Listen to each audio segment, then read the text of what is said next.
Hello, I'm Jessica Taylor. Hi, I'm Ca-Lishea Woods. Hi, I'm Emily Zdansky. Hi, I'm Portia Truesdale. And we are Team 6 presenting for Unit 5. This time around, I got to read the 2016 K-12 edition.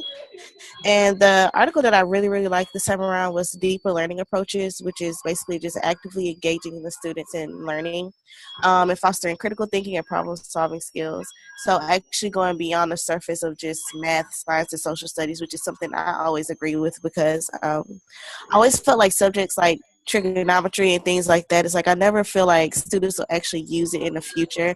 And me personally taking the course, I've always looked at it as I'm not going to remember any of this. None of this is going to impact me in my future.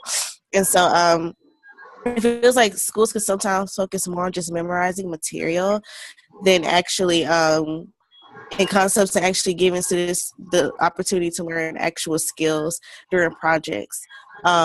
And so instead of memorizing things and throwing it out, I think it's really cool that schools are now redirecting themselves to embracing deeper learning. And I like that the article brought this back to the implementation of technology and how this helps them, because students, they're able to use technology to learn the class material, but they're also learning skills of networking and being aware of global issues and things like that. So that allows students to cover the educational background as far as like understanding concepts, but also giving them the tools that they can use in the future when it comes to networking and things like that outside of school. And so just me as wanting to be a teacher, I think I would just want to learn how to provide more opportunities for students to engage in more deeper learning. And as far as the standards go, I really like the standards for teachers engaging in professional growth and leadership, part A. So participate in local and global learning communities to explore creative applications. So that's basically where it comes into using technology and social media to do that. And also the standards for coaches, content knowledge, and professional growth, part B.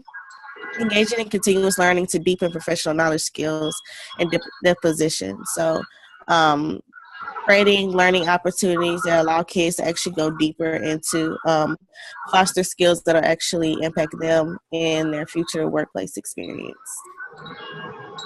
Okay. I also read the same Horizon report, the 2016 K through 12 edition, and the three parts that I picked up on go right along with the deeper learning approaches. I was drawn to the redesigning learning spaces, rethinking how schools work, and collaborative learning. And part of it is because it goes toward some of the other Horizon reports where it's talked a lot about personalized learning for students and rethinking the roles of teachers and how teachers approach kids learning and how they teach.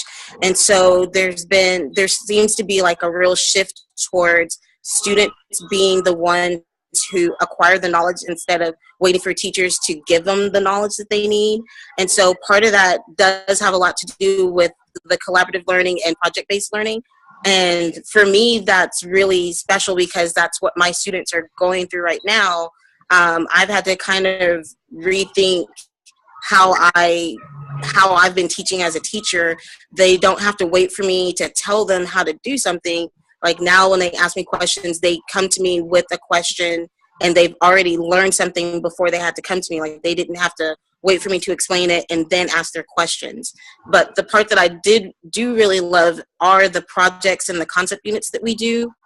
Because it is one of those deeper learning approaches, the students not only are learning those skills for math that they need, but they also have to do projects that are designed to teach them the real world cognitive skills, like multimedia presentation, how to do an oral presentation in front of an audience, how to write and evaluate sources of information, and then they use that to create projects that are real world learning experiences.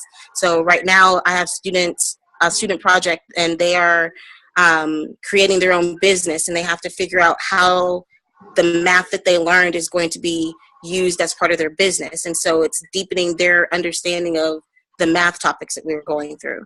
So the schools have to be willing to accept these kinds of new ways of teaching which can be really hard for some principals, some districts who are really entrenched in a more traditional classroom setting where teachers at the front of the room, they tell the students the knowledge. The students are like, yep, got the knowledge. We're going to prove it by taking this test, and that's pretty much it. So I hope that more schools embrace a newer way of student learning experiences. The article that I had read this week was the 2016, The Key Trends Accelerating Technology Adoption. One of the things that was discussed in there was redesigning learning spaces. One of the articles that I kind of clicked on was about a green school curriculum. So the STEM technology centers actually making students more conscious and aware of the technology usage and the electricity consumption that we use. So I thought that that was pretty interesting, that even though it's meant to be technology-wise, we're actually helping as far as for environmental ways as well. It also kind of talked about redesigning those learning spaces in the aspect of creating new areas for technology, so technology centers, virtual reality centers, like what we use in most classrooms, smart boards, and then of course mobile technology. So teachers are no longer expected to lug around like 7 different laptops or like books, etc. A lot of things have gone 100% digital for the most part, which is also kind of redefined our old style learning spaces that we've had.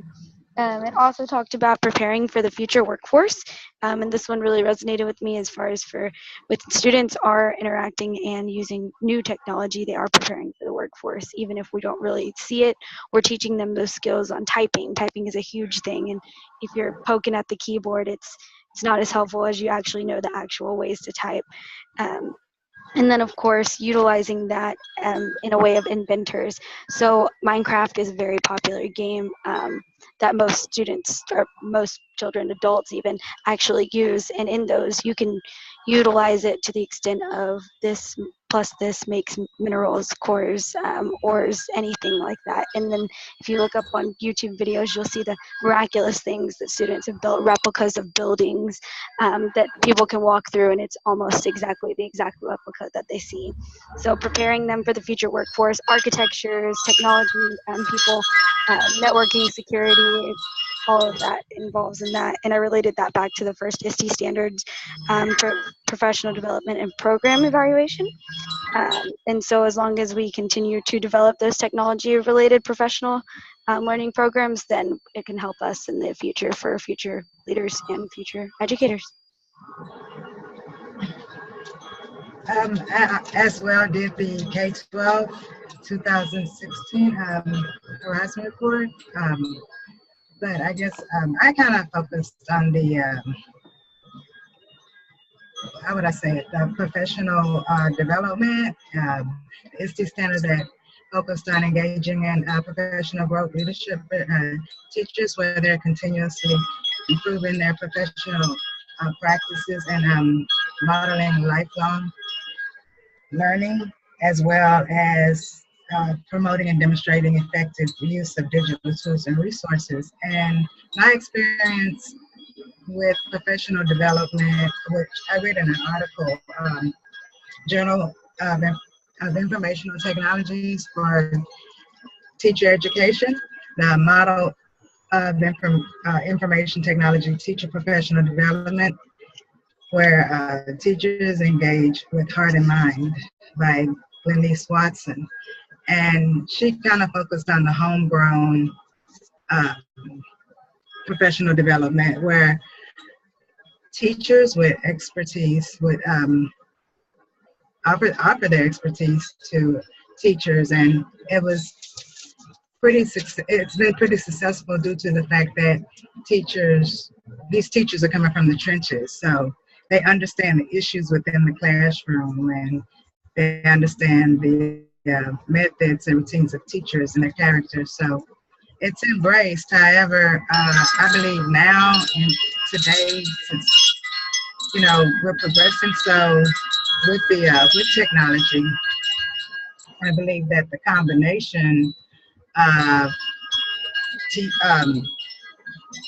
the teacher with expertise because of their knowledge of curriculum, as well as professors in higher ed coming together doing professional development are being sent to professional developments that are enriched with technology.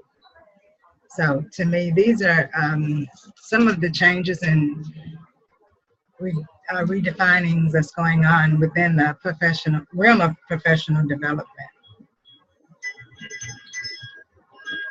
Okay. Well, I think that wraps up our video for Unit 5. And this was our reports. Great. I will see you guys next week. Bye. Bye bye.